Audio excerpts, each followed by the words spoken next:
Welcome back to Fundamentals of Action Research at Belhaven University in our Doctor of Education program.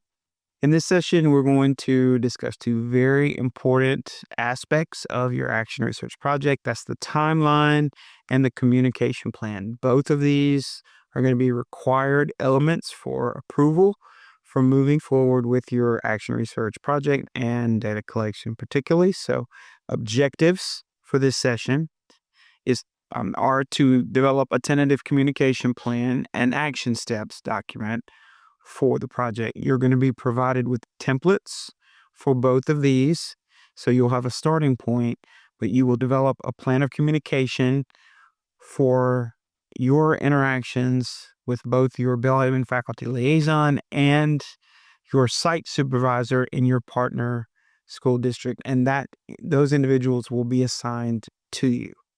And then you will also develop action steps using SMART goal strategy for your project. So the end game for this session is for you to construct a project timeline with a checklist for your project. You cannot go into this without a plan, without a timeline, and without a checklist. I want you to think of this essentially as a rubric for your study. What do you have to achieve, the order you have to achieve, and action research is different from dissertation. That might take years.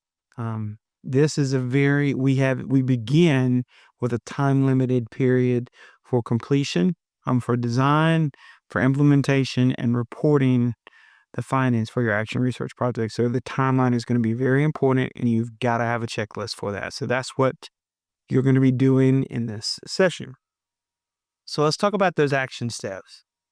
The first one is going to be to develop that timeline. You've got to have one. So we're going to start with the end in mind and essentially work in reverse. We'll know when the projected timeline is, or the semester in which you are to present your report to the district. You'll make an oral presentation, in-person presentation in the partner school district to an audience designated by the superintendent or the administrative team in the district. So we'll start with the preferred semester, and we'll work back in terms of construction of the action steps and the checklist for your study.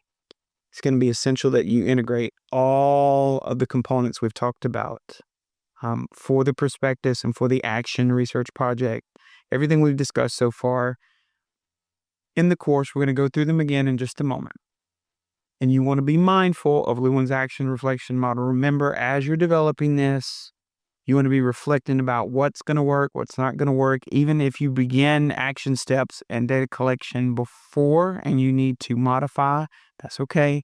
But you need to be mindful of that in your planning, in your timeline, and those action steps. So let's review the components of the action research project. Remember, you're going to be identifying the problem or an issue. Always include more than enough, not just adequate, background information and context. It's essential you provide a review of recent relevant literature. You're going to be citing dissertations and scholarly articles and other relevant scholarly material.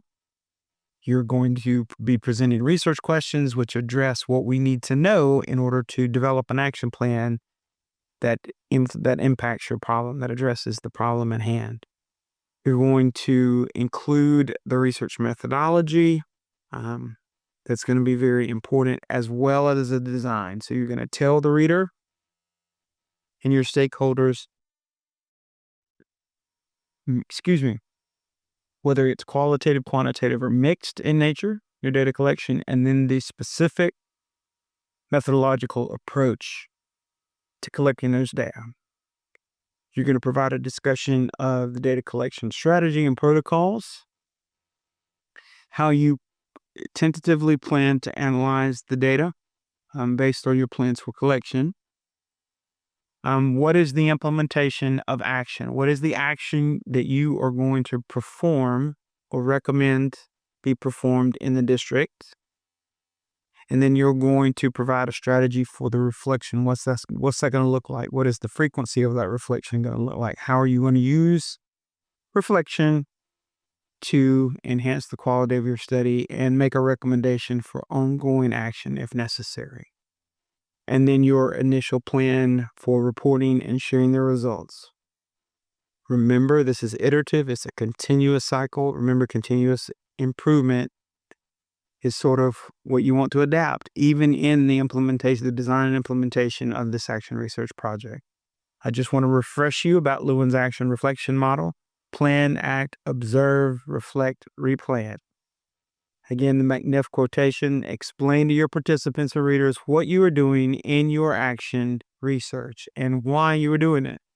You want to relate your reasons to your values. We should make a t-shirt with that on it. Relate your reasons to your values. It should be very clear from reading your prospectus what the reasons are and how they relate for your action research project and how they relate to the values. What are the means to the end of helping to improve the problem or issue at hand in your study? And in order to do this, you've got to have an effective communication plan. We've talked about how important it is, not just for courses and for academic work, but in life in general. But you've got to have a communication plan with your Belhaven faculty liaison and your partner school district site supervisor, who will both be assigned to you. Communication is essential. It's required. You will want to communicate regularly with your faculty liaison and the site supervisor. It is your responsibility, and I want to emphasize this, it's your responsibility as the doctoral candidate to initiate communications. Your faculty liaison and your site supervisor both are going to have other responsibilities, other work, other things going on. Don't take offense to this, but you are not their priority, and your action research project is not their priority. So you need to initiate communications. You need to be respectful. You need to be patient, but you do need to work out. And I highly recommend developing a communication strategy with them in your initial communiques. Find out what is the best means of communication. Is it email? Is it regular Zoom visits, phone calls? There is not a requirement that you regularly visit in person in the school district, but that if that is a possibility and if that is something you can do, it might be beneficial. I don't know for sure that it will be. But just know you need to work this out at the beginning of your study as part of your communication plan. Know that responsiveness is important. And this is not necessarily going to be an equitable distribution. You should be regularly communicating. You should be proactive. It's your responsibility to reach out. You should absolutely be responsive, but it may take your faculty liaison a couple of days. It might take your site supervisor a bit of time to respond, depending on what they've got going on. But you need to work as diligently as possible to respond as quickly as possible if they have a question, and there will be questions from both. So just be as responsive. Check your Belhaven email every day, even if nothing comes in. Please check it regularly, or whatever stick with that. Check your Belhaven email daily. And if you have another form of communication, some other mode, text messages, Zoom calls, some other strategy, check that as well. Just be responsive. Always expect you've got something new from your faculty liaison or your site supervisor in your partner school district.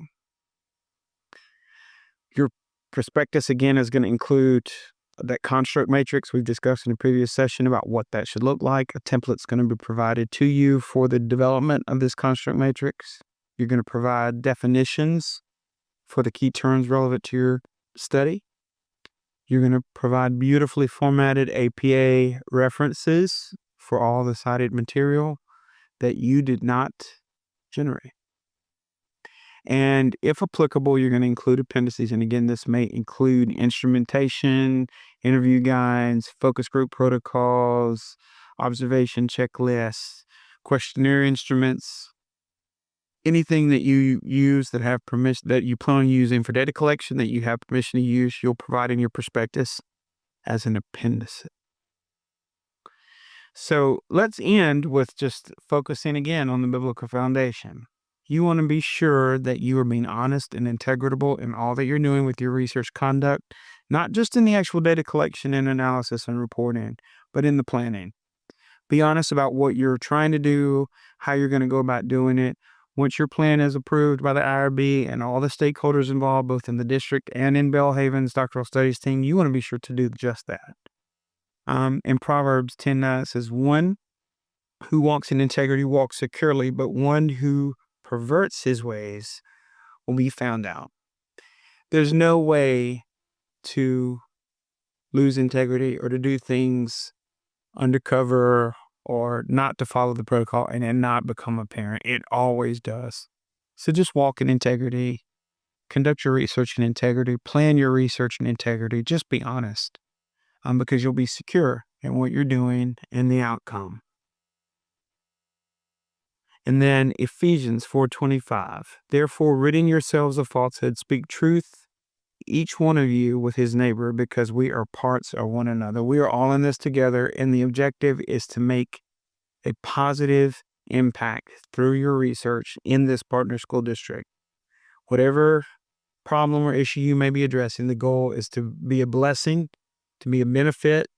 So just walk uprightly, tell the truth, be honest, maintain research integrity. It's an expectation, it's a requirement, and because you're representing not only yourself, but Belhaven University and our commitment to the Christian worldview. And that's going to conclude this session. Be sure to complete your reading assignments, writing assignments, and participate in the discussion questions in Canvas.